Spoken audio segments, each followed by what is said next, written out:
പാല് കുടിക്കാൻ മറന്നു. എനിക്ക് പാല് വേണ്ട. ഒന്നരയോടെ ഉറങ്ങിക്കോളൂ. ഉറക്കം വരാനല്ലേ എന്നിട്ട് വന്നത്?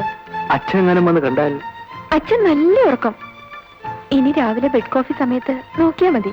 വന്ദന, ഇവിടെ നമ്മെ നിയന്ത്രിക്കാൻ നമ്മൾ മാത്രമേ ഉള്ളൂ. ഇനിയും അത്ര വലിയ നിയന്ത്രണം വേണോ ചേട്ടാ? വേണം.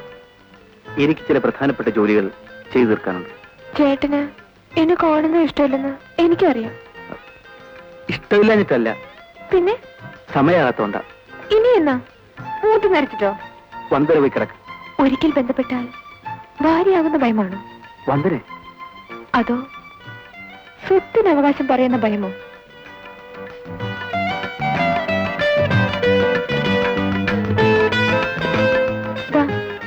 ഈ പാലെങ്കിൽ കൂടി വേണ്ടെന്ന് പറഞ്ഞില്ലേ വന്ദന?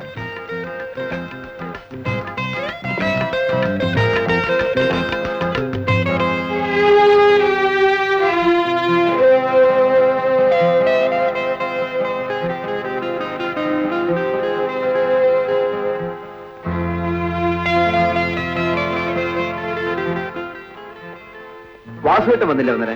അച്ഛൻ വേറെ വീട് അന്വേഷിച്ചു പോയിരിക്കുക. വേറെ വീടോ? ഇത് നിങ്ങളുടെ വീടല്ലേ?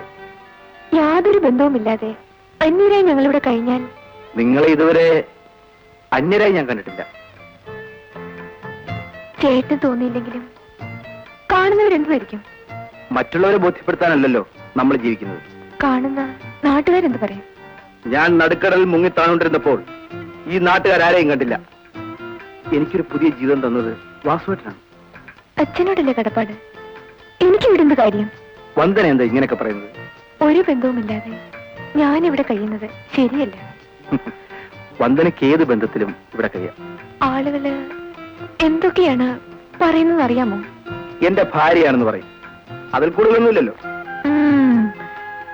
ചേട്ടനെ സ്നേഹിക്കാൻ വേറെ ആളുണ്ടെന്ന് എനിക്കറിയാം. വന്ദന, എനിക്കിനി ജീവിതത്തിൽ നിങ്ങളൊക്കെ അല്ലാതെ മറ്റാരാ ഉള്ളു? ഇന്നലെ രാത്രി ഞാൻ ബെഡ്റൂമിൽ വന്നപ്പോ ചേട്ടൻ എന്തൊക്കെയാ പറഞ്ഞത്? വാസുവേട്ടനെ ഞാൻ ഒരിക്കലും വഞ്ചിക്കില്ല. ഇതിലെന്ത് വഞ്ചന? നാട്ടിൽ നടക്കാത്ത കാര്യമാ. ഞാൻ നിരവധി പ്രശ്നങ്ങളിൽപ്പെട്ട് വേദനിക്കുന്നവരാണ്. എല്ലാ ജീവിത സൗഭാഗ്യങ്ങളുമുള്ള സൈമൻ ചേട്ടന് വേദനയോ? എന്റെ പ്രയാസങ്ങൾ വന്ദനയ്ക്കറിയില്ല. ആ പ്രയാസങ്ങളിൽ പങ്കുചേരാൻ ഒരാള് കൂടി ഉള്ളത് നല്ലതല്ലേ? അവസരം വരുമ്പോ ഞാൻ ക്ഷണിക്കും. ഡാഡി,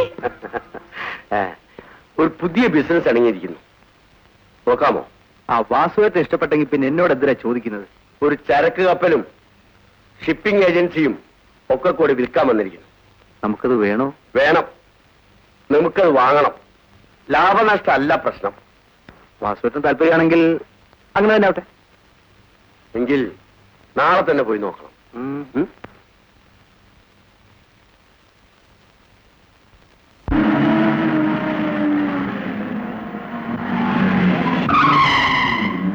ഏതാണ്? 2878 അംബാസിഡർ.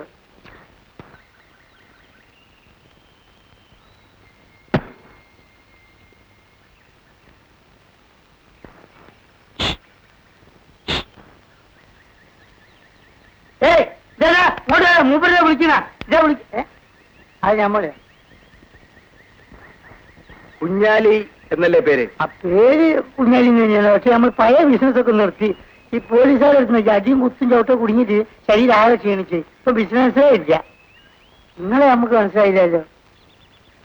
എന്നാൽ എനിക്ക് നിങ്ങളെ മനസ്സിലായി. എന്താണ്? ക്യാപ്റ്റൻ സൈമനെ നിങ്ങൾ അറിയൂ? അറിയാം, നമ്മൾ ചോദിക്കാറുണ്ടേനി. പാവം ചത്തുപോയി. എന്താക്കാനാ? പഠിച്ചോൻ വിളിച്ച് അവനങ്ങോട്ട് പോയി. എന്ത് ചെയ്യാനാണ്? എന്നെ ഒന്ന് ശ്രദ്ധിച്ചു നോക്കൂ.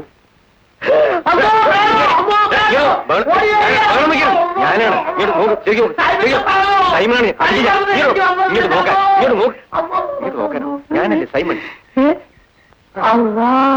സൈമൺ മുത്തുമോനെ. സൈമൺ അള്ളാ മുത്തുമോനെ, നീ മയ്യത്തായി പോയി നാട്ടിൽ മുഴുവനും ഭർത്താൻ. ആലോഷ്യസും കൂട്ടരും പറഞ്ഞു വരുത്തിയത് അല്ല. ഞമ്മ സൂസന എവിടെയാണ് വല്ല പിടിയുണ്ടോ? എല്ലാം ഞാൻ അറിഞ്ഞു. കഷ്ടായിപ്പോയി. പക്ഷെ ആ പെണ്ണ് പാവാ. അവള് പാവമോ? ബാക്കിയെല്ലാം ഞാൻ കാറിലിരുന്ന് പറഞ്ഞുതരാം.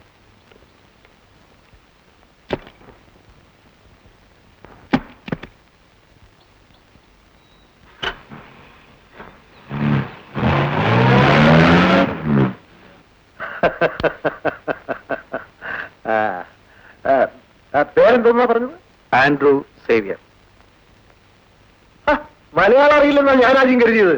ഞാൻ ജനിച്ചത് മലയാള നാട്ടിലാണെങ്കിലും പഠിച്ചതും വളർന്നതൊക്കെ മലയാളിലായിരുന്നു. എന്നിട്ടും മലയാളം മറന്നില്ലല്ലോ. മറക്കാത്ത രണ്ടേ ഉള്ളു, മര്യാദയും മാതൃഭാഷയും.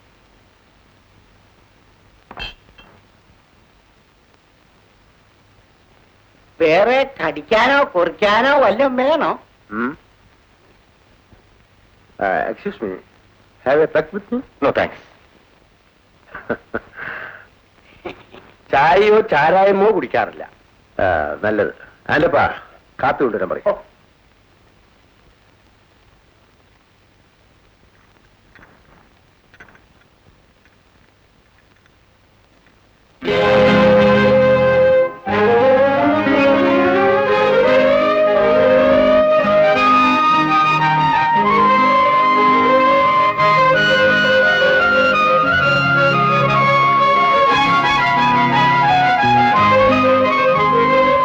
കാര്യങ്ങളെല്ലാം ഞാൻ വിശദമായി പറഞ്ഞു.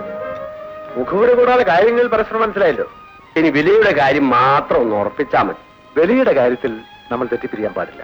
മിസ്റ്റർ സേവിയർ ആണെങ്കിൽ ഷിപ്പിംഗ് ബിസിനസിനെ കുറിച്ച് അറിയാവുന്ന ആളല്ലേ?